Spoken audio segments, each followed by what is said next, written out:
Ya, terima kasih pemirsa, Anda masih bersama kami dalam Bincang hari ini. Kita masih membahas hepatitis misterius, kenali gejala dan juga bahayanya, masih ditemani Dr. Nishal Dilon, praktisi kesehatan masyarakat. Nah, ini dokter sudah banyak sekali dok yang bertanya di kanal YouTube Sultan TV. Mungkin yang pertama akan saya bacakan dok, apakah hepatitis akut misterius ini penyakit yang menular dok? Silakan. Ya, memang penyakit ini termasuk penyakit yang menular, tapi tidak menular secara cepat karena ada perbedaan-perbedaan yang kita amati sekarang saat ini. Dia tidak menyerang dalam satu rumah, walaupun ada beberapa anak, dia tidak semua sakit, kemudian dewasa yang terlibat juga tidak sakit. Jadi, semua penyakit yang kita curigai karena virus atau bakteri memang dia bisa menular, tapi ada beberapa hambatan yang sekarang kita lihat bahwa dia tidak menular dengan cepat. Terbukti bahwa ada beberapa anak yang di dalam rumah yang tinggal bersama tidak semua terkena sakit. Berbeda dengan COVID waktu itu, jika ada yang satu yang sakit, kemudian dengan cepat mereka-mereka yang ketemu di jalan, ketemu di saat bekerja atau dalam satu rumah kemudian sakit. Ini tidak terbukti pada kasus ini. Jadi memang secara alamiahnya memang menular, tapi tidak menular dengan cepat seperti itu. Oke, kembali lagi pada imun masing-masing kembali ya dokter ya. Oke. Saya curigai mungkin dalam masa-masa itu, masa inkubasi ketika terpapar, mungkin ada perlawanan dari imun sistem tersebut. Oke, kita ke pertanyaan selanjutnya dokter. Ini terkait dengan wanita hamil dok. Ketika misalnya wanita hamil mengalami hepatitis akut misterius, cukup berbahaya untuk kandungan? Iya, sangat berbahaya. Kita ketika kita hamil, kita benar-benar harus menjaga, dan kita tidak, kalau kita sampai menderita suatu penyakit itu akan membahayakan untuk ibu dan membahayakan untuk anak. Jadi memang harus waspada, terutama mereka yang sedang hamil.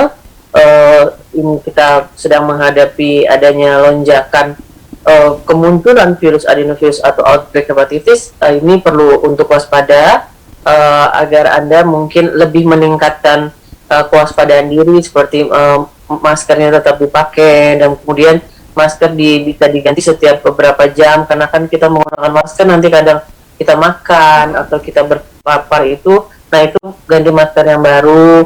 Kemudian kita ketika interaksi dengan orang lain, kadang-kadang mungkin dia tidak sehat, sedang batuk pilek, itu kita lebih waspada, cuci tangan. Kemudian jika Anda mulai ada demam, mulai nggak enak badan, nah itu saat untuk lebih waspada dan kontrol ke dokter kandungan. Jadi memang untuk ibu hamil, dan ini lebih harus waspada karena kita tidak mau sakit apapun, mau sakit hepatitis atau sakit yang lain, itu sangat tidak aman untuk ibu-ibu yang sedang hamil. Nah, tentu kita harapkan ketika adenovirus ini menyerang ibu hamil atau menyerang orang dewasa, karena kita yakin bahwa sebelumnya ibu hamil atau orang dewasa ini sudah pernah terpapar adenovirus, kemungkinan besar walaupun dia terpapar, yang kita ketahui saat ini, dia tidak akan menimbulkan hepatitis. Mungkin ibu itu akan demam, kemudian akan pilek atau mual dan diare. Kemungkinan stop sampai situ. Tapi tetap waspada ya Mbak Dea. Jadi kita walaupun kita perlu waspada. Oke, kita ke pertanyaan selanjutnya. Pemirsa, ini yang teridentifikasi berapa kasus hepatitis akut misterius di Indonesia saat ini, dok? Dan apakah menurut dokter angkanya akan terus bertambah seperti COVID waktu itu? Ya, menurut yang saat ini teramati, jadi kita lihat secara epidemiologis dan secara gambaran bahwa ketika jenis virusnya juga hanya menyerang anak-anak, kemudian masa inkubasinya kita lihat tidak secepat itu dan tidak menyerang kelompok-kelompok yang tinggal bersama, kita tidak melihat kemungkinan bahwa ini akan menjadi eskalasi ke depannya menjadi wabah yang terus-menerus dan menjadi suatu pandemi. Mbak Dea. Jadi dengan adenovirus ini dan kemungkinan adenovirus ini kedepannya mungkin kita tidak akan melihat suatu wabah yang sepertinya akan menyerang kelompok-kelompok tertentu yang imun sistemnya kurang atau ada faktor-faktor pemapar yang lain. Jadi kedepannya kita tidak melihat adanya kemungkinan ini akan menjadi suatu wabah yang besar. Oke, baik dokter. Kita ke pertanyaan selanjutnya, Dok. Bu Dokter, sebagai dokter, langkah apa kemudian yang bisa kita lakukan kepada anak-anak kita sehingga kita bisa melakukan pencegahan agar tidak tertular dari hepatitis akut misterius?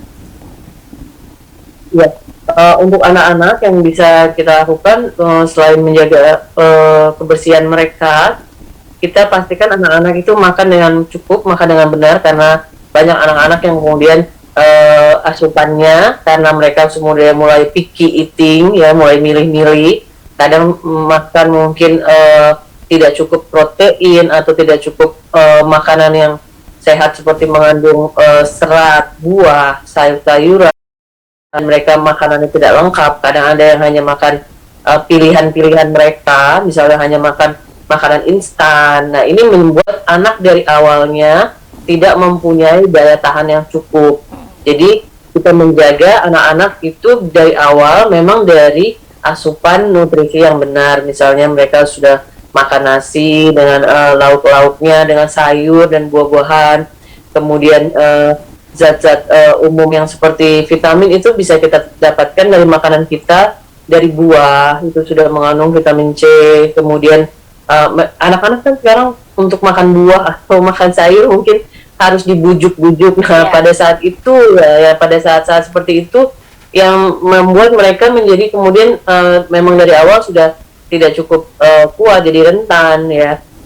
Apalagi tiba-tiba ada virus yang mulai muncul, ya, nggak mau makan dikit, nah tambah sakitnya akan tambah berat. Jadi mungkin anak-anak ketika mereka sudah bermain itu cuci tangan, kemudian lingkungannya dibersihkan secara lebih rutin.